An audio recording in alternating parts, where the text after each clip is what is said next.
അധ്യായം 15 അഷ്ടാവക്രൻ ഇത് മറുപടിയായി പറയുന്നതാണ്. 15 മുഴുവൻ എടുക്കാൻ പറ്റില്ല, ഒരു ശ്ലോകം മിക്കവാറും എടുക്കാൻ പറ്റും. അത് കഴിഞ്ഞ് നമുക്ക് കൺക്ലൂഡ് ചെയ്യാം. അപ്പോൾ ഏതാണ്ട് സമയമാവും. പിന്നെ അടുത്ത ഇതിൻ്റെ ബാക്കി ക്ലാസ് സംഘാടകരറിയിക്കും. കാരണം 5 ഞായറാഴ്ചകൾ വരുന്ന മാസത്തിലേ പറ്റുള്ളൂ. ടെൻറ്റേറ്റീവായിട്ട് അവർ ഏപ്രിലിൽ തന്നെയാണെന്ന് പറയുന്നു.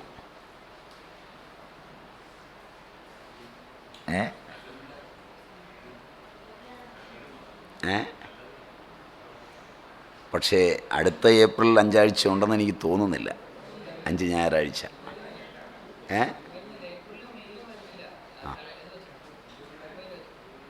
ജൂണിൽ വരുമെന്ന് തോന്നുന്നു. അപ്പോൾ ഏതിലാണോ വരുന്നത് അപ്പോൾ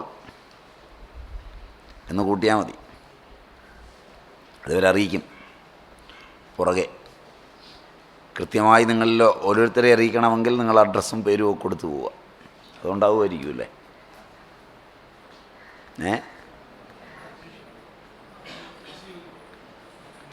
അതെ, നിങ്ങൾ അങ്ങോട്ട് അന്വേഷിക്കുകയോ അല്ലെങ്കിൽ നിങ്ങളുടെ പേരും അഡ്രസ്സും ഫോൺ നമ്പരും കൊടുക്കുകയോ ചെയ്യാം.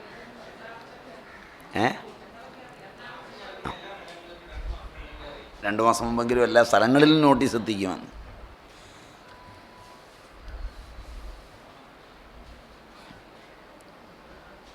ഇനി ആത്മജ്ഞാന പ്രകരണം അഷ്ടാവക്രൻ തുടങ്ങുകയാണ്. അത് ഒരു ശ്ലോകം എടുക്കാൻ നേരം കിട്ടും, അതുകൊണ്ട് നമുക്ക് നോക്കാം. യഥാ തഥോപദേശേന കൃതാർത്ഥ സത്വബുദ്ധിമാൻ ആജീവമഭിജിജ്ഞാസു വരസ്തത്ര വിമുഹ്യതി യഥാ തഥോപദേശേന കൃതാർത്ഥ സത്വബുദ്ധിമാൻ ആജീവമഭിജിജ്ഞാസു വരസ്തത്ര വിമുഹ്യതി സത്വബുദ്ധിമാൻ സത്വഗുണങ്ങളോട് കൂടിയാൾ. യഥാ തഥ എപ്രകാരമോ അപ്രകാരം തമസ് രജസ് സത്വം ഇവയെ കടന്ന് സത്വബുദ്ധിയോടു കൂടിയവനായിട്ട് ഉപദേശേന ശ്രോത്രിയൻ ബ്രഹ്മനിഷ്ഠൻ ആയ ഗുരുവിൻ്റെ ജ്ഞാനോപദേശങ്ങളെ കേട്ടിട്ട് ജ്ഞാനോപദേശം കൊണ്ട് കൃതാർത്ഥ സ്യാത് കൃതാർത്ഥനാകും. പരഹ അങ്ങനെ വിശുദ്ധസത്വമായ അന്ധക്കരണമില്ലാത്ത അവനും ഗുരു ഉപദേശമില്ലാത്തവനുമായി ആജീവം അഭി ജീവിതം മുഴുവൻ ജിജ്ഞാസുഹു അറിയാൻ ആഗ്രഹിച്ചാലും തത്ര ആത്മജ്ഞാന വിഷയത്തിൽ വിമുഹ്യതി മോഹിക്കുന്നു. 2 തലങ്ങളാണ് പറഞ്ഞത്.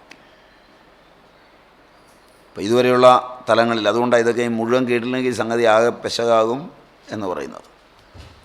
ജനകൻ ഏതാണ്ട് ഈ അറിവിലെത്തി എന്ന് തോന്നുമ്പോഴേക്ക് ആത്മജ്ഞാനത്തെക്കുറിച്ച് പറയുമ്പോൾ അഷ്ടാവക്രൻ പറയുന്നത് യഥാ തഥാ ഉപദേശേന യഥാതഥമായ ഉപദേശം കൊണ്ട് സത്വബുദ്ധിമാൻ സത്വശുദ്ധി വന്നിട്ടുള്ളവൻ സത്വഗുണത്തോടു കൂടിയവൻ എപ്രകാരമാണോ അപ്രകാരം, അതായത് രജസ് തമസ് സത്വം ഇവയെ കടന്ന് വിശുദ്ധിയിലെത്തിയവൻ വിശുദ്ധ സത്വനായവൻ.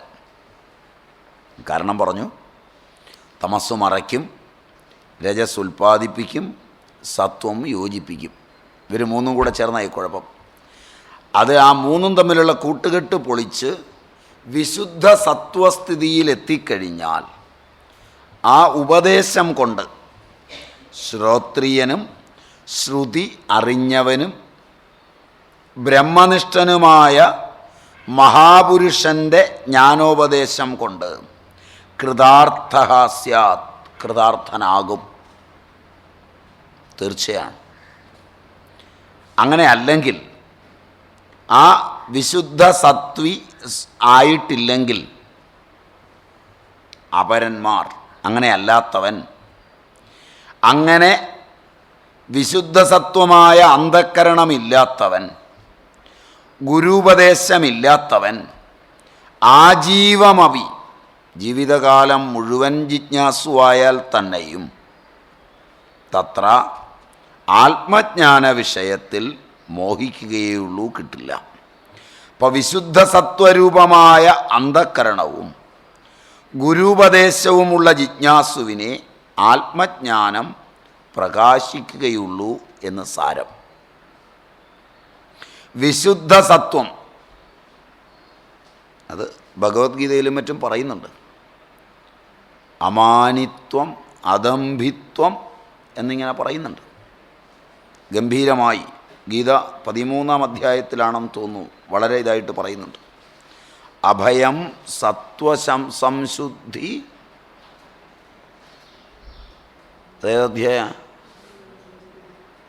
ഏതധ്യായ 16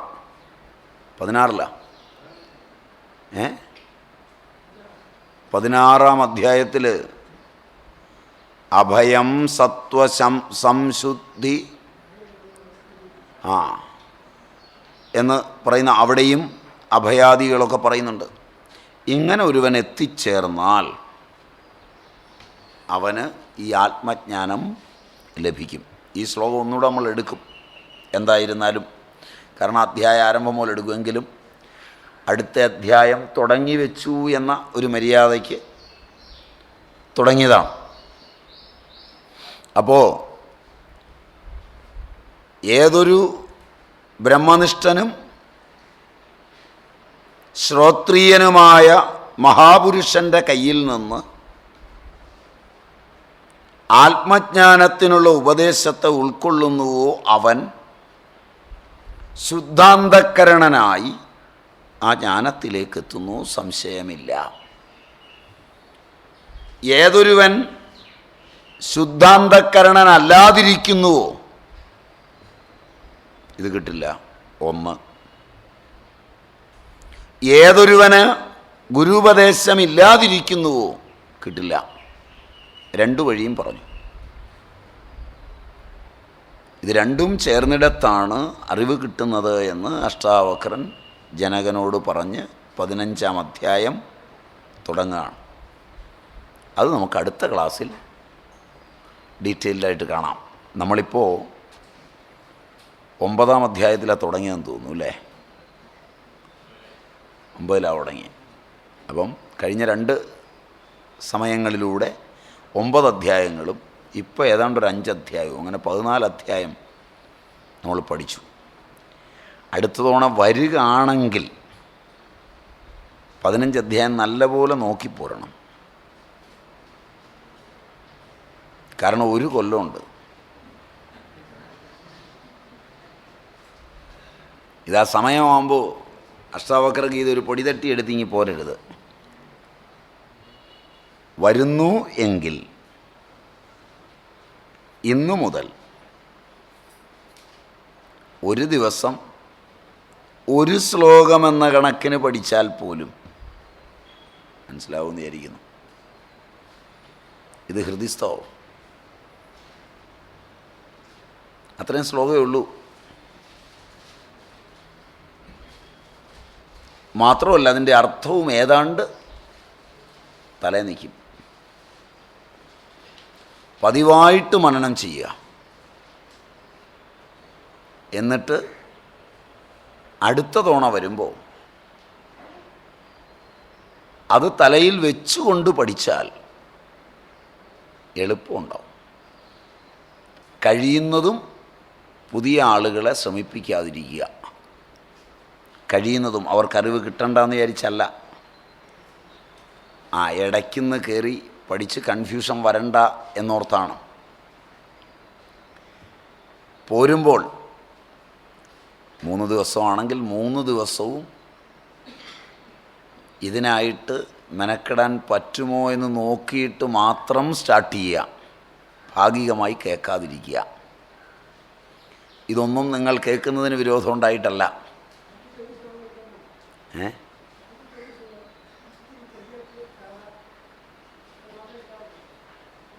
അത് മാത്രം.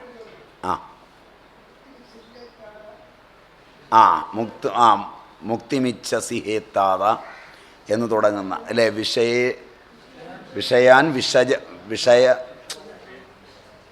വിഷവത്തെജ, വിഷമെന്ന പോലെ വിഷയങ്ങളെ ത്യജിച്ചാലും എന്ന് പറയുന്ന, അതുപോലെ തന്നെ സത്യം, ദയ, ക്ഷമ, ആർജവം, തോഷം ഇവ അമൃതെന്ന പോലെ ഭുജിച്ചാലും. ഈ ശ്ലോകവും തുടർന്ന് വരുന്ന ശ്ലോകങ്ങളും നന്നായി നോക്കിയൊന്ന് പഠിച്ചിട്ട് പോരുക. വരുമ്പോൾ മുഴുവനും പങ്കെടുക്കാൻ പറ്റുമോ എന്ന് നോക്കിയിട്ട് സ്റ്റാർട്ട് ചെയ്യുക. പിന്നെ നല്ലതുപോലെ ഇത് ഉൾക്കൊണ്ട് കഴിഞ്ഞാൽ നല്ല ചോദ്യങ്ങളും നിങ്ങൾക്ക് ചോദിക്കാൻ പറ്റും. കഴിഞ്ഞ വർഷം തെറ്റില്ലാതെ നിങ്ങളുടെ ചോദ്യവേളകൾ കൊണ്ടുപോകാൻ പറ്റി.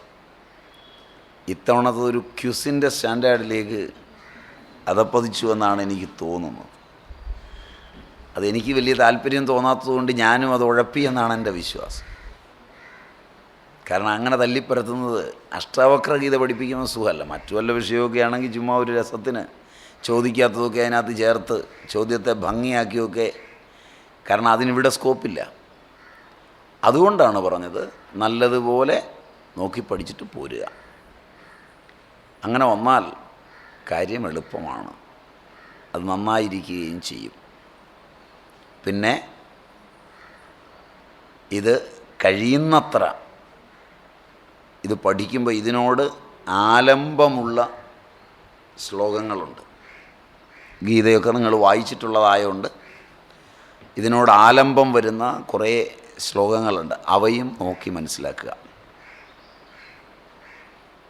എന്നിട്ടൊരുങ്ങിയാൽ പഠിക്കാൻ എളുപ്പമാണ്. നേരത്തെ പറഞ്ഞ പോലെ ഒന്നുകൂടെ ഓർക്കുക, കഴിയുന്നത്ര പുതിയ ആളുകളെ നിർബന്ധിക്കാതിരിക്കുക. എന്നാൽ വളരെ ജിജ്ഞാസുക്കളും കഴിഞ്ഞത് നിങ്ങളിൽ നിന്ന് ചോദിച്ച് മനസ്സിലാക്കാൻ കഴിയുന്നവരുമാണെ കൂട്ടിക്കൊള്ളുക. അവരെ തടസ്സപ്പെടുത്തണം എന്നല്ല പറഞ്ഞതിൻ്റെ അർത്ഥം. കാരണം എത്രത്തോളം ജിജ്ഞാസുക്കളും താല്പര്യമുള്ളവരും ഇരിക്കുന്നുവോ നിങ്ങൾക്ക് കൺഫ്യൂഷൻ കുറയും. എനിക്ക് ബുദ്ധിമുട്ടുണ്ടാവില്ല, അത് ഞാൻ ഉറപ്പിച്ച് പറയാം. കാരണം ഇത്തരം കാര്യങ്ങളിൽ നിങ്ങൾ പലത് കേട്ടുണ്ടാകുന്ന കൺഫ്യൂഷൻ മാറ്റാൻ വേണ്ടി മാത്രം പറഞ്ഞതാണ്. മാത്രമല്ല, നിങ്ങൾ ആരെയെങ്കിലുമൊക്കെ നിർബന്ധിച്ച് വിളിച്ചുകൊണ്ട് വന്നാൽ ഏതൊരു ബന്ധം പോകുന്നതിനാണോ നിങ്ങൾ ഇറങ്ങിത്തിരിച്ചത് അത് കൂടും. വല്ല ചിലവുമൊക്കെ ചെയ്യേണ്ടി വരും. കാണുമ്പോഴൊക്കെ തഴുകി തലോടേണ്ടി വരും. അതിനൊന്നും ഇടയുണ്ടാക്കാതിരിക്കുക. പഠനം കേവലമായിരിക്കണം. സംഘാടകരോടും അടുത്ത തവണത്തേതും അധികം പബ്ലിസിറ്റി ഒന്നുമില്ലാതെ നടത്തുക. വിവരം അറിയിക്കുക ആളുകളെ. ആരെയും ക്ഷണിച്ചു കൊണ്ടുവരാതിരിക്കുക. കാരണം വിഷയം ഇതായതുകൊണ്ടാണ്. സ്നേഹം കൊണ്ടോ അന്വേഷണം കൊണ്ടോ ആരെങ്കിലും നിങ്ങളുടെ നാട്ടുകാർ, നിങ്ങളോട് സ്നേഹമുള്ളവർ, എന്നെ പരിചയമുള്ളവർ ചോദിക്കുകയാണ് എന്താ നിങ്ങളീ കാണിച്ചത്, അറിയിക്കേണ്ടതല്ലേന്ന് ചോദിച്ചാൽ വിഷയം അഷ്ടാവക്രഗീതയായതുകൊണ്ട് സ്വാമിജി പറഞ്ഞിട്ടാണ് ഞങ്ങളെല്ലാവരെയും അറിയിക്കാൻ ഒരുങ്ങാത്തത്. അത് നിങ്ങളോട് തെറ്റ് ചെയ്യുന്നതിൻ്റെ ഭാഗമായി ചെയ്തതല്ല. കാരണം ഇതൊരു വലിയ സദസ്സിന് മുമ്പിൽ എടുക്കാവുന്ന വിഷയമല്ല എന്ന് നിർബന്ധം പറഞ്ഞതുകൊണ്ടാണ് എന്ന് അവരോട് പറഞ്ഞു മനസ്സിലാക്കുക സ്നേഹത്തിൽ. അതുകൊണ്ട് ക്ഷമിക്കണമെന്നുകൂടെ അവസാനം അങ്ങ് പറഞ്ഞേക്കുക. അപ്പോൾ ആ പ്രശ്നം തീരും. കാരണം ആരെയും ഒഴിവാക്കണമെന്നോർത്തിട്ടല്ല, പക്ഷെ ഇത് കേൾക്കാൻ പൂർണ്ണമായി പറ്റിയില്ല. ഇടയ്ക്കുന്ന് വാക്കുകളോ മറ്റുള്ളതോ ഒക്കെ കേട്ടാൽ ചിലർക്കെങ്കിലും നിരുത്തരവാദപരമായ ജീവിതത്തിന് ഇത് വഴി തുറന്നിട്ട് കൊടുക്കും. ശരിയാണ്, അത് മഹാദ്രോഹമായിരിക്കും. കുറച്ചു പേരെയെങ്കിലും ശരിയായി പഠിച്ചാൽ തന്നെ പുറമേ ഭ്രാന്തനെ പോലെയാണ്, തെറ്റായി പഠിച്ച് അകത്തും കൂടെ ഭ്രാന്തനെ പോലെ ആയാൽ നാടിന് ദ്രോഹമാവും. കാര്യം തൊട്ടടുത്ത് പൈങ്കുളത്തിന് ഉപകാരമായാലും. അപ്പോൾ ചിലപ്പോൾ നാട്ടുകാർ പറയും സ്വാമിക്ക് പൈങ്കുളംകാർ വല്ല കമ്മീഷനും കൊടുത്ത് അടുത്തുനിന്നുള്ളവരെയൊക്കെ ഇങ്ങനെ ആക്കിയതാണെന്ന് പറയാനും വഴിയുണ്ട്. അതുകൊണ്ടാണ് എന്നുകൂടെ പറഞ്ഞേക്കുക. ഇങ്ങനെ പറഞ്ഞു തന്നെ പറയാം. ഞാൻ പറഞ്ഞത് ഇപ്പോൾ എല്ലാവരും കേട്ടതാണ്. തൊടുപുഴക്കാർ കുറച്ചെങ്കിലുമൊക്കെ ഇതിൻ്റെ ഇടയിലുണ്ടാവും. ഇതുകൊണ്ട് മാത്രമാണ് അങ്ങനെ വേണ്ടാന്ന് സംഘാടകരോട് പല പ്രാവശ്യം വിളിച്ചു പറഞ്ഞത്. കാരണം അത് സുഖമല്ല എന്നുള്ളത് കൊണ്ടാണ്. കൂടുതൽ ആളുകൾ വന്നാൽ സംഘാടകർക്കും എനിക്കും ഒരു പ്രശസ്തി കിട്ടും എന്നത് ശരിയാണ്. അതിനേക്കാൾ പഠിച്ചുകൊണ്ട് പോകുന്നവർക്ക് പഠിക്കാൻ പറ്റണം. കാരണം ഇവിടെ ഒരു അഷ്ടാവക്രഗീത നടന്നു, അത് പത്രത്തിലൊക്കെ വന്നു, കാര്യമായി. നാളെ വേറൊരിടത്തൂടെ വിളിച്ചു. ഒരു മൂന്നാമത്തെ അഷ്ടാവക്രഗീത കഴിയുമ്പോഴത്തേക്ക് അഷ്ടാവക്രൻ പുസ്തകത്തിലും ഗീത വേറെയുമായിട്ട് മാറേണ്ടി വരും. അതിലൊതുങ്ങി നിന്ന് പഠിക്കണമെങ്കിൽ അത് ക്ലാസ്സായിരിക്കണം. ഇതിൽ കൂടുതൽ ആളുകൾ വന്നാൽ സുഖമാവില്ല. ശരിയാണോ പറഞ്ഞത്? ഇത്രയൊക്കെ പേരാകുമ്പോൾ ഒന്നാമത്തെ കാര്യം ഇവിടെ അവിടെ ഇവിടെയൊന്നും ബോർഡ് എഴുതി വെക്കേണ്ടതോ ബുദ്ധിമുട്ടുണ്ടതോ ആളുകളോട് പുറകെ നടന്ന് പറയേണ്ടതോ വോളണ്ടിയേഴ്സ് ബാഡ്ജൊക്കെ ധരിച്ച് നടക്കേണ്ടതോ ഒന്നും ആവശ്യം വരാതിരുന്നത് ക്ലാസ്സിന് വന്ന് നിങ്ങൾക്ക് സ്വയം ഒരു അച്ചടക്കം പാലിക്കാൻ കഴിഞ്ഞുകൊണ്ടാണെന്ന് തോന്നുന്നു. ശരിയാണ്,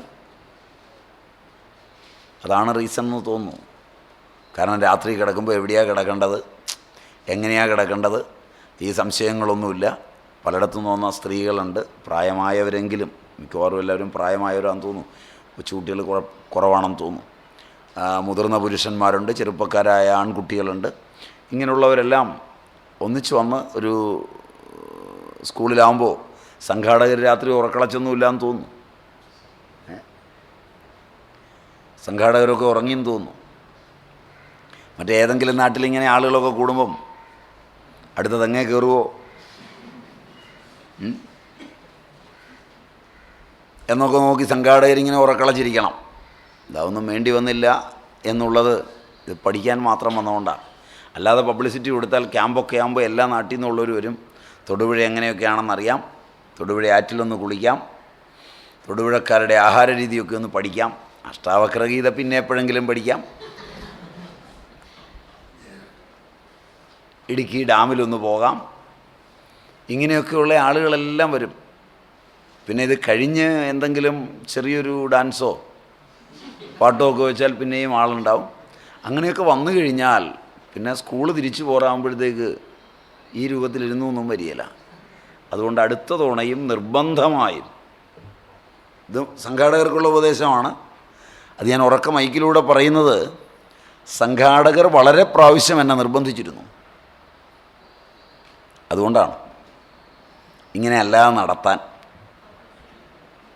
കുറച്ച് ഫ്ലക്സ് ബോർഡുകളും അതിലൊക്കെ സ്വാമിയുടെ കുറേ ഫോട്ടോയും പിന്നെ വഴിയിലൊക്കെ അത് വലിച്ചു കെട്ടലും അതിൻ്റെ താഴെ ഇതിനൊന്നും വന്നില്ലെങ്കിലും സ്ഥലത്തെ 4 പ്രസ്ഥാനങ്ങളുടെ പേരുമൊക്കെ എഴുതി ഗംഭീരമായിട്ട് ഒക്കെ നടത്തണമെന്ന് അവരാഗ്രഹിച്ച് പലവരും അതിനവർ എന്നെ വിളിച്ചിരുന്നു. അതിന് അനുമതി കൊടുക്കാത്തത് ഈ കാരണം കൊണ്ടാണ്.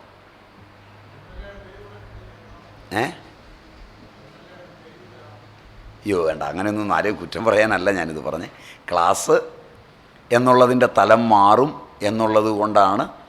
അപ്പോൾ ആ നിലയ്ക്ക് ക്ലാസ് എന്നുള്ള തലം മാറിയാൽ പിന്നെ സുഖമില്ല. അതുകൊണ്ടാണ് സംഘാടകരോട് വളരെ ഉദ്ദേശശുദ്ധിയിൽ, മറ്റൊന്നും ഓർത്തല്ല.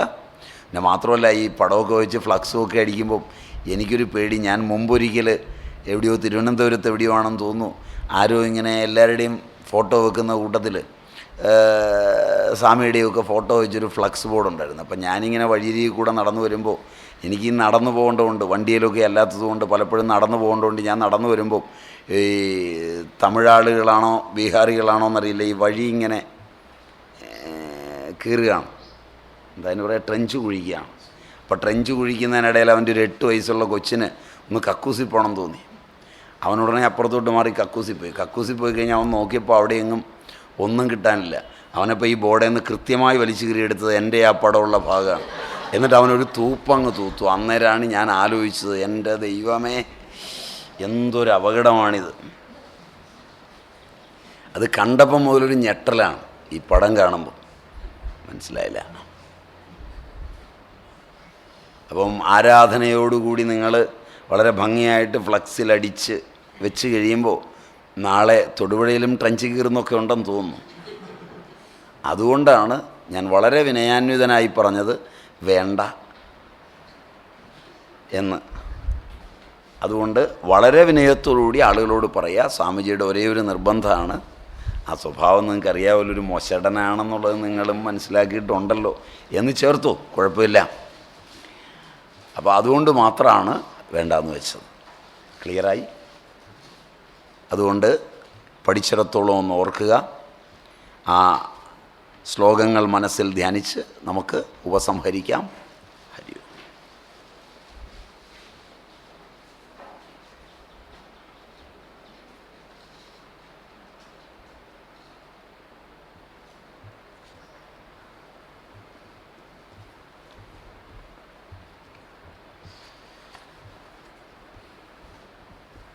നിർത്താം.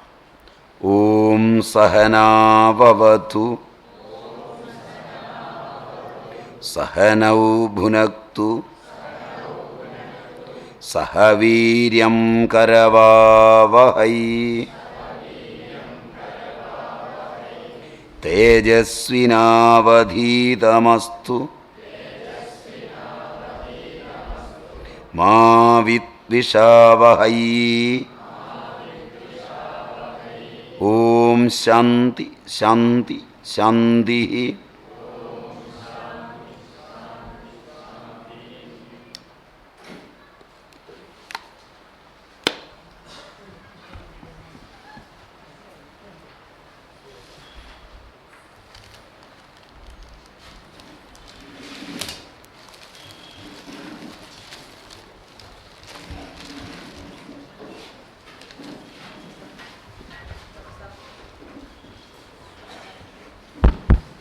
നിങ്ങളിത് പഠിക്കുക എന്നുള്ളതാണ് പ്രധാന ഗുരുദക്ഷിണ. അതുകൊണ്ട് അത് ആണ് കരുതേണ്ടത്, മറ്റത് പ്രസക്തമായതല്ല എന്ന് തന്നെ മനസ്സിൽ വയ്ക്കുക. യജ്ഞപ്രസാദം എല്ലാവരും വാങ്ങിച്ചുകൊള്ളുക. മറ്റുള്ളവർ ചെയ്യുന്നതിനൊപ്പം ചെയ്യാൻ പറ്റിയില്ല എന്ന ദുഃഖത്തിൽ ആരും ഇത് വാങ്ങാതെ പോകണ്ട.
എപ്പോഴും ഉണ്ടാവും, എപ്പോഴും ഉണ്ടാവും, എപ്പോഴും ഉണ്ടാവും, അതെപ്പോഴും ഉണ്ടാവും.